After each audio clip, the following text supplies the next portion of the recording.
The chains of peace. The room was silent, but not the kind of silence that comes with peace, no. This silence had weight. It pressed against the lungs like deep water, thick with judgment and anticipation. The kind of silence that rotted in the bones before thunder came to split the sky. Ambassador Reeve stood at the center of it all. Chains bound his wrists and ankles locked to the cold steel of the Galactic Council's execution dais. His posture remained upright despite the swelling on his cheek, despite the blood dried along his jaw. His uniform, once immaculate, hung in shreds, stained crimson and ash. Yet his eyes, steel gray and unblinking, stared forward. He looked not like a prisoner, but a monument. Surrounding him, the council chamber of Ordonis Prime stretched high and wide, a cathedral to power. Floating platforms ringed the space, each holding representatives of the 100 species that made up the Galactic Order. Ornate banners fluttered from the ceiling's grav fields, each sigil a declaration of superiority. Every being present sat tall in arrogance until today. Some stared at Reeve with open disgust. Others whispered in languages that crawled like smoke. Many said nothing at all, but none, not one, looked at him with empathy. Humanity was still new to the stars. Too volatile, they had said. Too emotional, too raw, too human. They had granted Earth a seat in the outer circles of the Council, barely more than a formality. Reeve was supposed to be their voice, a diplomat, a symbol of civility. Yet here he stood, accused of treason against galactic peace for nothing more than refusing to let Earth be exploited. The High Chancellor rose, virile, tall and elegant, her scaled skin glinting silver in the light of the central sun lens. Her neck was long, her face expressionless, but her eyes, cold reptilian, ancient. She regarded Reeve as one might regard a spoiled fruit. For crimes against the order of the galaxy, she began, her voice slicing the chamber like a vibroblade through silk, for subverting council authority, for spreading seeds of rebellion. Ambassador Reeve of Earth shall be executed at first rotation. The chamber stirred, some stood, others bowed their heads. A few recorded the moment to broadcast to their people as justice. Not one voice rose in protest, not one, except for one shadow. Tucked near the back of the hall among the observers, a figure in a long black cloak stood still, unmoving, unnoticed. Her face was hidden, but her posture was precise. Her hand moved slowly, pressing against the side of her wrist. A green light blinked once, then again, then stayed on. The woman turned without a word and disappeared into the shadows. Reeve lifted his gaze slowly. His neck ached, but he forced it. Above him, the chamber's dome gave a clear view of the stars, shimmering pinpricks of serenity, far from this place of judgment. He focused on them as if they might carry him home. Then the stars began to vanish, one by one. At first, it seemed like a power glitch. The light dimmed unnaturally, shadows crept across the room like fog. Then came the hum, low, deep, growing. The stars weren't disappearing. Something was blocking them. A presence, a shape, a fleet. No one in the chamber spoke at first, not until the first screen blinked to life. Then another, then every datapad, every holo, every neural feed linked to the Council's secure net. A single line of text scrolled across each display. Execute one of us, and you will hear from all of us. Humanity remembers. Gasps rippled through the chamber. Viren's mouth twitched. A rare crack in her composure. They wouldn't dare, she muttered. But it lacked conviction. Her words were swallowed by the room's growing unease. Reeve, still bound, smiled. A slow, bloody smile that carved across his bruised face like a sunrise through storm clouds. No words, no rebuttal. He didn't need any. The silence that followed was not empty. It was filled with fear. Virian tried to recover. She tapped at her datapad with clawed fingers, bringing up tactical feeds, override protocols, shield diagnostics. But something was wrong. Every system responded a half-second too late. Every command lagged, every screen flickered. And still above them, the darkness grew. The protective dome began to shimmer, its field distorting under pressure. Energy readings climbed frequencies the Council's sensors didn't recognize. The fleet above wasn't firing, wasn't threatening, but it was watching, waiting. For what? A voice echoed through the chamber. Calm, controlled, human. We are inside your systems. Panic spread like wildfire. Some delegates reached for weapons. Others began shouting commands in their native tongues. Still others froze. The silence had become something worse now. A countdown. And Reeve just watched. His chin raised, his eyes locked not on his enemies, but on the floating banners of the Council. Even in chains, he looked like the only one in control, because he knew. The chains were never on him. They were on the galaxy. The sky went dark. The chamber trembled, not from weapons, not yet, but from awareness. Awareness that the old order had miscalculated something vital, something primal. The humans had not come in chaos, they had come in silence, in coordination, in warning. Viren's voice struggled to reclaim the room. He was tried under council law. We must not bend to intimidation. This is an act of aggression. Stop the proceedings. The voice rang from below, sharp and defiant, all heads turned toward the lower tiers. General Rathkel of the Zorthar Alliance stood tall, 4 muscular arms clenched at his sides. His obsidian armor gleamed scarred from centuries of war. You saw the message, he growled. This isn't about pride anymore. They've come for him. Viren's gaze turned to him sharp as razors. You would surrender our authority to savages. They already have it, murmured someone behind her. It wasn't defiance, it was recognition. Above the sky grew darker still. The fleet continued to shift slow, deliberate, forming a wall of metal and shadow. No weapons raised, no demands shouted, but the tension was suffocating. Then without warning, the lights inside the chamber cut out. Every screen, every hollow projection, every neural feed went dark. The energy shield above flickered once, twice, then surged back online long enough to send a message. We are already inside. A hush fell over the council chamber.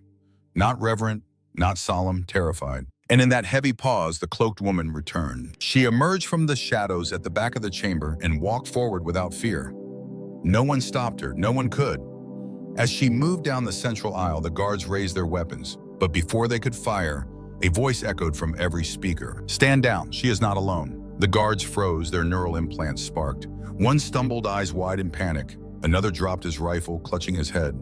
A third simply stopped breathing, overwhelmed by silent code that danced through his brain like a scalpel. No shots, just silence, absolute and final. The woman stepped to the base of the platform. Her cloak fell away, revealing a Terran uniform, not of Earth's diplomatic corps, but of its most secretive branch, Captain Ren Ghost Protocol Covert Strike Wing. Reeve looked down at her, blood trailing from his mouth.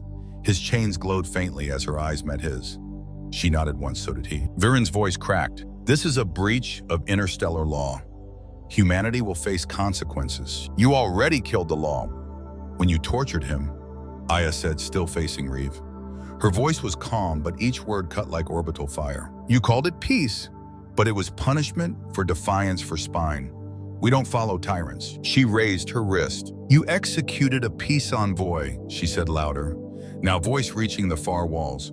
You declared war without even realizing it. From the black above, the human fleet shifted again. No weapons fired, but each ship repositioned into tactical alignment like predators circling prey. The blockade was complete. They hadn't just come for Reeve. They had come to make a point. Then the second message arrived. It didn't need translation. It didn't flash on screens. It was broadcast straight into the minds of every sentient being in the chamber. Return the envoy alive or return him in pieces. Either way, your time is up. The room felt smaller, the ceiling lower. The once proud ambassadors of the galaxy's ruling order looked not like masters, but like survivors of a sinking ship. Viren staggered backward, her lips forming words but failing to produce sound. Around her, the banners of the council fluttered weakly, as if unsure whom they represented anymore. Aya stepped forward. The guards flinched, but none moved. She pulled a small black device from her belt and pressed it against Reeve's restraints. A hiss, a sob. The chains fell away. Reeve stumbled, legs weak from weeks of torture, but Aya caught him. Her arms were strong, still. He looked at her with eyes that had seen too much. You came, he whispered, voice cracked. We all did. Outside, the wall of black metal now blotted out the sun. The only light that remained came from the flickering dome and the distant fires of fear. General Rathkel turned to Viren. I warned you, he muttered. You called them emotional. You were right, but emotion makes them dangerous. Viren bared her fangs. And you would let them threaten us. I'd rather be alive and insulted, he said, than dead and proud. The council's order, the old untouchable hierarchy, was beginning to fracture, and Earth hadn't fired a single shot. Not yet. The unraveling. Reeve stood free. The chains lay at his feet like dead snakes. Silent, powerless, irrelevant. His wrists were raw blood seeping into the folds of his tattered sleeves, but he stood tall, taller than anyone in that room of supposed power. Above, the stars remained hidden, not by nature, but by intent. Humanity's intent. The chamber was no longer a symbol of unity. It had become a crucible. Every representative, every noble envoy, every distant warlord clothed in velvet and self-righteousness, now sat on the edge of their seats, not in judgment, but in fear. For the first time in centuries, the council was not giving orders. It was receiving them. Reeve stepped forward, one foot dragging slightly, the other firm. Each movement drew eyes like a magnetic field, because despite everything, he moved with command, as if this platform wasn't his execution site, but his throne. You called us arrogant, Reeve began, voice hoarse but steady, because we refused to let you mine Earth's oceans. You said we were selfish because we wouldn't trade our children's genes for your experiments. He looked around the chamber at the faces that had sanctioned his beating. His humiliation. You tortured me because I said no, Viren hissed, eyes flaring. You refused our laws. I refused your chains. His voice grew stronger. Around him, the air shimmered with something unnameable. Not power, not rage. Truth. You thought killing me would send a message. He said you were right. It did, but not the one you hoped. Aya raised her wrist. A sphere of hard light flickered into being above the council platform. Not a weapon, a broadcast. The image sharpened Earth. Billions of humans gathered in the streets of their cities, gazing upward. No slogans, no riots, no war chants, just silence, reverence, unity. Nations once divided by borders and histories now stood as one. The sky above them was empty, waiting for what came next. The message was simple. He is ours. Reeve turned his gaze back to Viren. We begged to join your galaxy, he said. We tried to play nice, we followed your laws, and you chained me like an animal. He stepped closer. Viren stepped back. So now, we're done asking. Above, the first ship began to descend. It didn't blaze like a comet or roar with engines, it simply arrived. A massive form of sleek obsidian humming with contained force. It hovered over the capital's spire, silent, motionless, judgmental. A god without mercy. You'll doom your kind to war. Viren spat, though her voice lacked its usual venom. Reeve raised an eyebrow. We were born in war, he said quietly. Raised in it, perfected by it.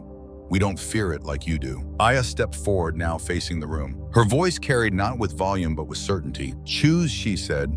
Stand down. And let him walk free, or see what happens when you cross a species with nothing left to lose. The chamber held its breath. Then from the upper tiers of movement, the Kalari ambassador, a being of crystalline bone and radiant blue skin, rose to their feet. Release the human, they said. A gasp, then murmurs. The Ozonic delegate stood next, then the Uvara, then more. One by one, the chamber fractured. Not in violence, but in realization. Viren's jaw hung slack. Her allies, those who had once vied for dominance beside her, were stepping away. With every voice that joined Earth's demand, her power drained like blood into the floor. And then the sound of metal against marble. Reeve's chains kicked from the platform, fell and clattered to the chamber floor. That sound, tiny, hollow, echoed louder than any speech. Because it wasn't just metal falling. It was legacy. It was control. It was the myth of council supremacy shattering in real time before 1,000 watching eyes. Reeve rolled his shoulders slowly.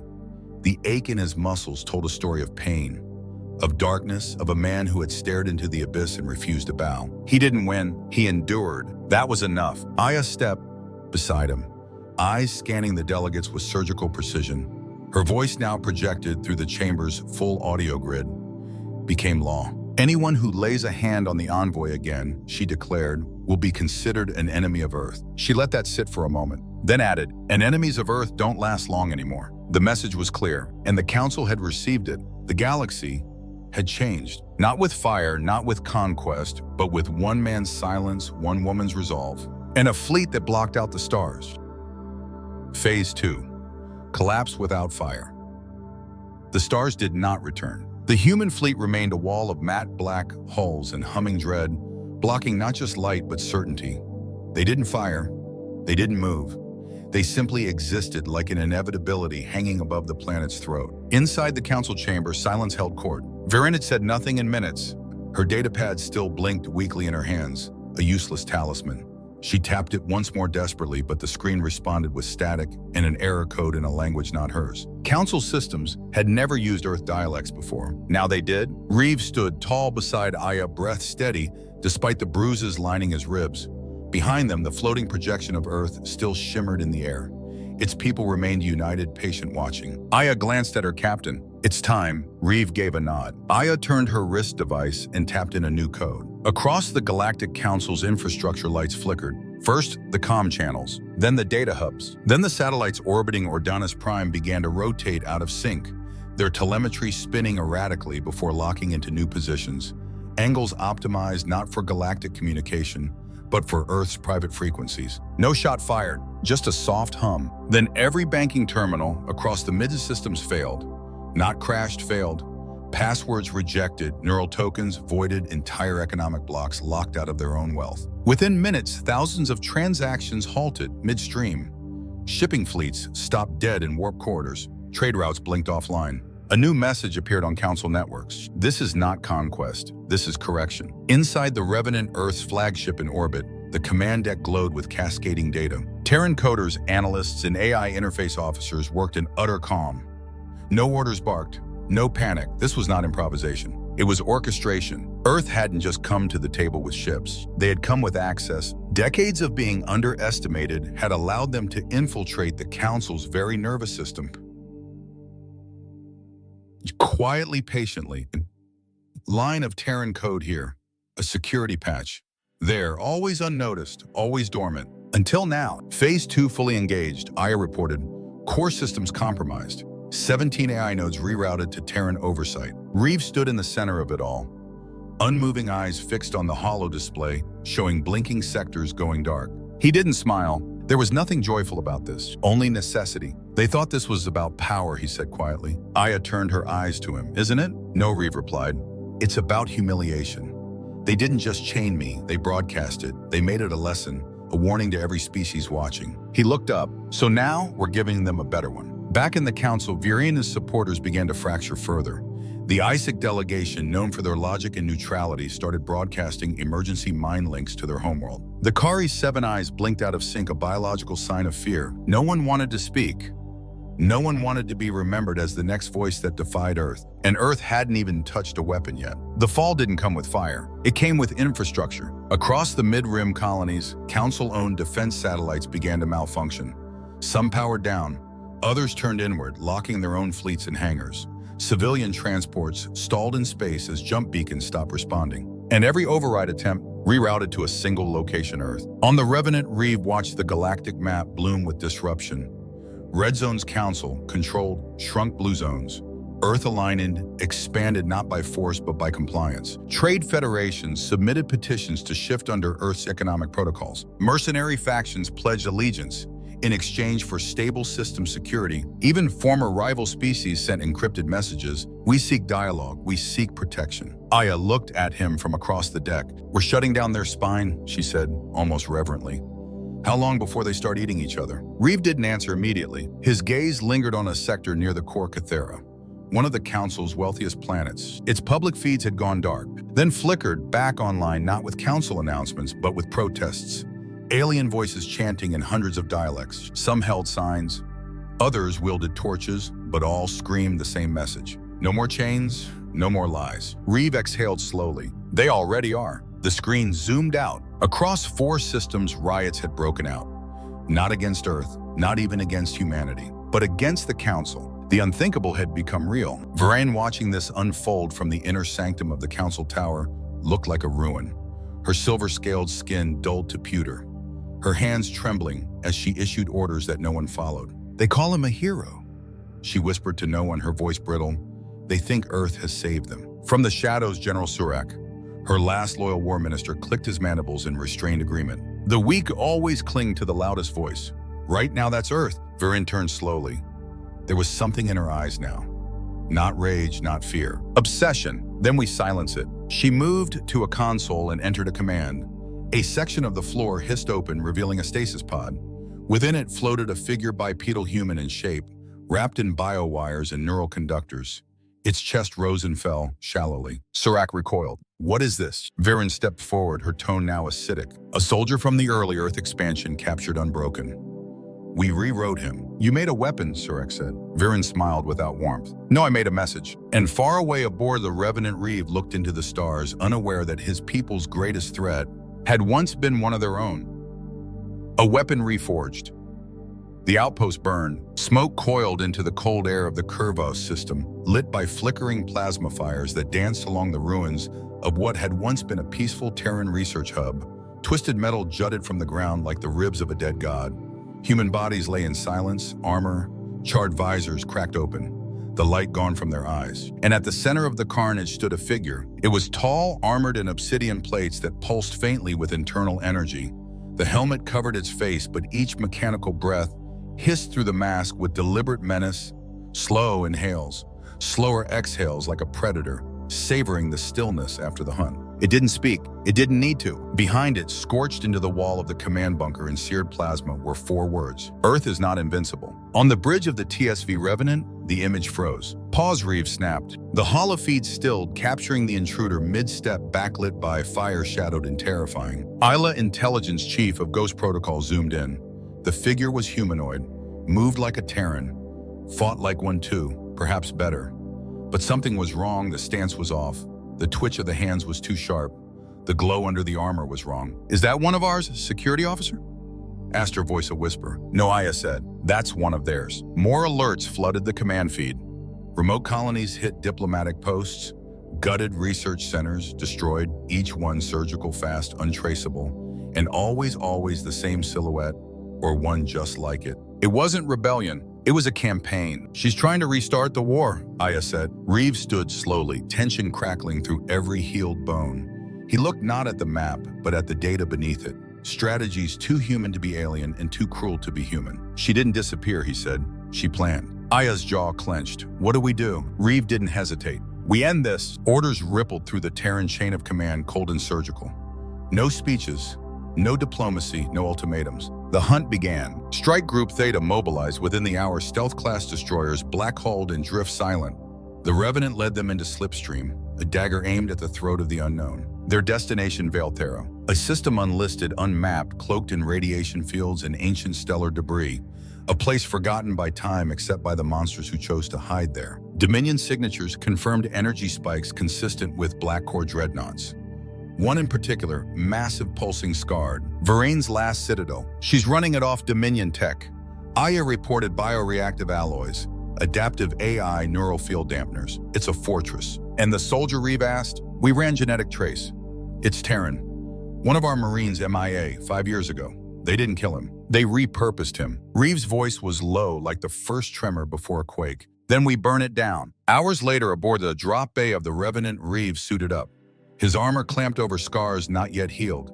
Pain laced his every movement, but he welcomed it. It was a reminder, a promise. Aya locked her gauntlets beside him. "You sure about this?" she asked. "We finished what they started." The drop pods launched a silent missile streaking through the veil of radiation. They hit the dreadnought's hull like thunder, wrapped in precision. Doors blew open. Terran troops poured in. The corridors were twisted, and organic walls pulsing with dominion.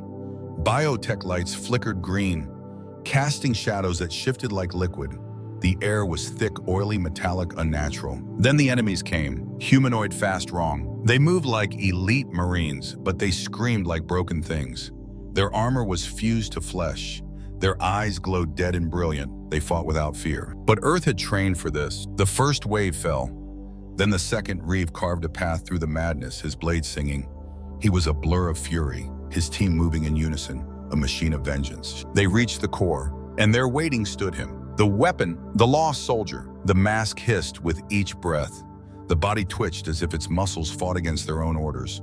For a moment, it didn't move, just watched. Reeve stepped forward. "You're not a weapon," he said. The soldier didn't answer. "You served, you bled for your people. This isn't who you are." Still nothing. Then with a scream, distorted, glitching, inhuman, the soldier lunged. Steel met steel. The clash was brutal. Reeve took 2 blows to the chest, armor, cracking ribs, flaring with pain, but he held his ground. He countered, stepped inside the enemy's reach, and drove his blade home straight through the neck. The body spasmed, then went still. Reeve held it there for a breath, then let go. "I'm sorry," he whispered. "No time to mourn, no time to think." They reached the bridge minutes later. The doors opened. Varene sat alone, gaunt, diminished, and still trying to wear pride like armor. "I see you brought fire," she said weakly. "That's what I feared most. Not your kindness, your rage." Reeve stepped into the light visor up Scar's plane. "You wanted fear. You wanted control. You made your choice. And so did you?" Aya raised her rifle. "One shot, and this ends." Reeve raised a hand. "No, not like this." He stepped forward and drove a data spike into the terminal beside her throne. The truth spilled into the stars. Every experiment, every war crime, every horror she had orchestrated, lived streamed to the galaxy. The Council wouldn't be saved, but it would be judged, and Earth would be the witness. The reckoning. The terminal screamed, not in sound but in light. The data spike cracked open every firewall, every obfuscation, every encrypted file buried in Virane's corrupted empire. One by one, they spilled into the galaxy's comm grid, beamed to every Council-aligned system. Every neutral observer, every trembling species unsure of where to stand. Images flickered across 1,000 stars. Torture chambers, gene labs with human subjects strapped to beds, eyes wide in silent agony. The failed subjects, the surviving ones twisted, enhanced, broken. Command logs in Virane's voice signing off on unauthorized experiments. Her words, her orders, her guilt. And in the center of it all, Reeve beaten bloody, chained to a wall, yet refusing to kneel. The raw footage struck like a hammer blow through the galaxy's soul. There was no spin left, no debate, no excuse. Only truth. Back aboard the TSV, Revenant Reeve stood before the ship's gathered command. Behind him, the stars outside had begun to shine again, not because the human fleet had left, but because the dreadnought was gone. The officers stood silent, watching him. He turned slowly, scarred face pale in the lights, voice steady. This war was never about territory, Reeve began. It was about being seen, about being heard, about being respected. He looked up toward the dome of reinforced glass above the bridge. The stars stared back, silent witnesses. And now they see. On a dozen worlds, protests exploded into full rebellion, not against humans, but against Council leaders who had knowingly turned a blind eye to Virine's crimes. Some governments folded overnight, others begged Earth for oversight. Trade routes once controlled by the Galactic Order now bore Terran navigation protocols. Defense grids rewrote their own friend or foe recognition systems in favor of Earth. Humanity wasn't just a part of the galaxy anymore. It was the center of it. In the shadow of a dying star, Chancellor Virane's last loyal ship limped through radiation fields. Her silver scales had dulled to sickly gray. The scar along her jaw burned into her skin. During her escape now marked her face like an emblem of failure. She sat on a throne of shadows, muttering to herself. They call him a hero.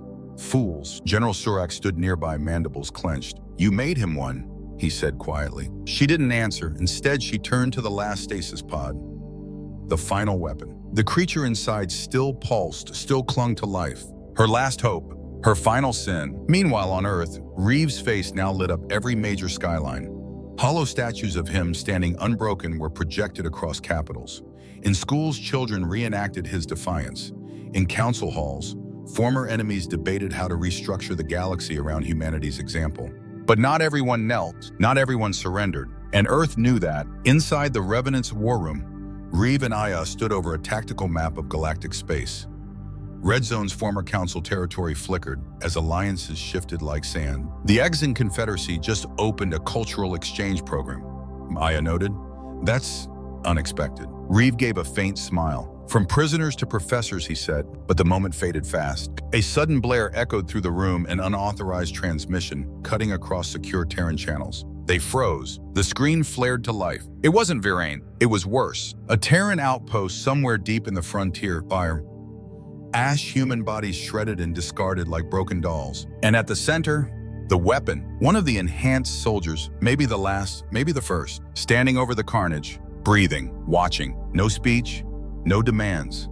Just plasma burns on the walls, spelling a new message. Earth bleeds. The air grew cold in the war room. Reeve's fist clenched. Zoom in. Ayla obeyed. The figure wasn't Virane, but it was her work, her legacy. Aya's voice was grim. There may be more. Reeve didn't blink. Then we find them, all of them. The hunt began again. But this time, Earth didn't send messages. It sent shadows. Ghost Protocol activated full deployment.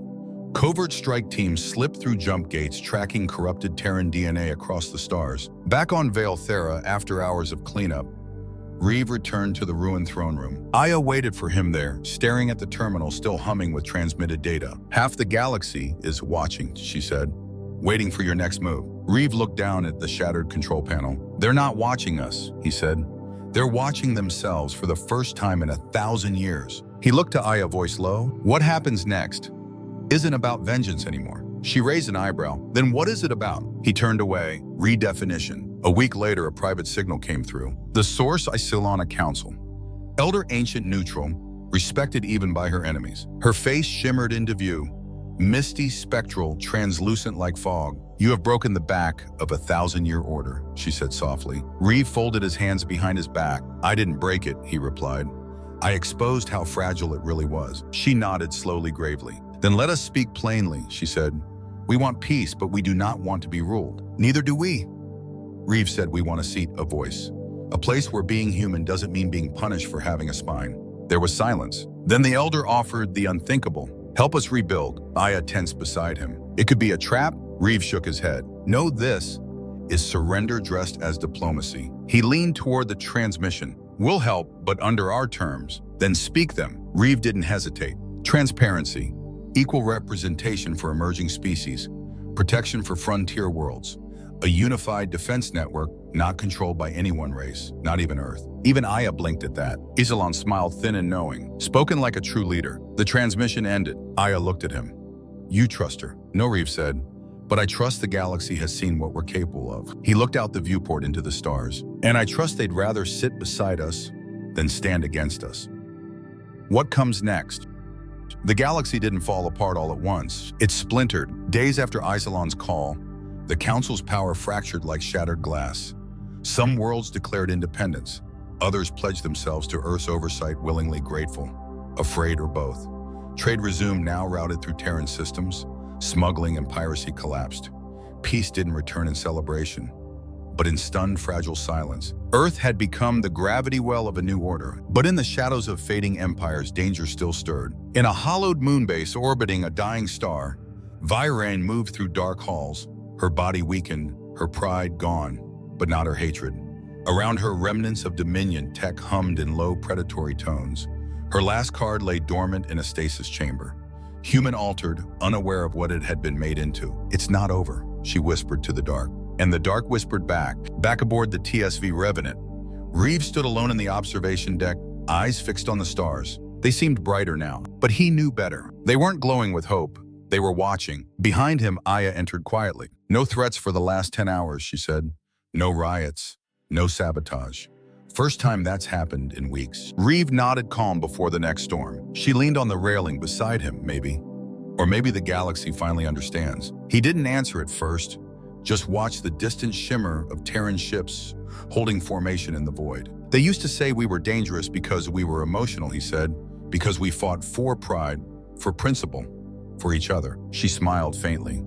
Turns out that's our sharpest weapon. He turned to her. It wasn't the fleet that changed the galaxy, or our weapons, or our HFY. It was the fact we came for one man, she finished. He nodded. No species had ever seen that before.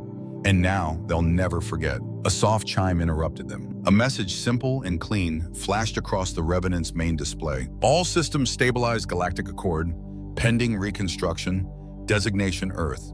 Primary Council, founding signatory. Reeve exhaled, not victory, just breathing room. Aya stood straight, so, what comes next? He looked back at the stars. Not conquest, he said. She raised an eyebrow. Revenge. He shook his head. Redemption. Not just for us, for all of them. And with that, Earth's last ambassador, the man who had been chained and beaten, who had brought an empire to its knees without firing a shot, walked off the deck. Not toward war, but toward a table, a new table, one built not from arrogance, but memory. Humanity remembers, and now so does the galaxy.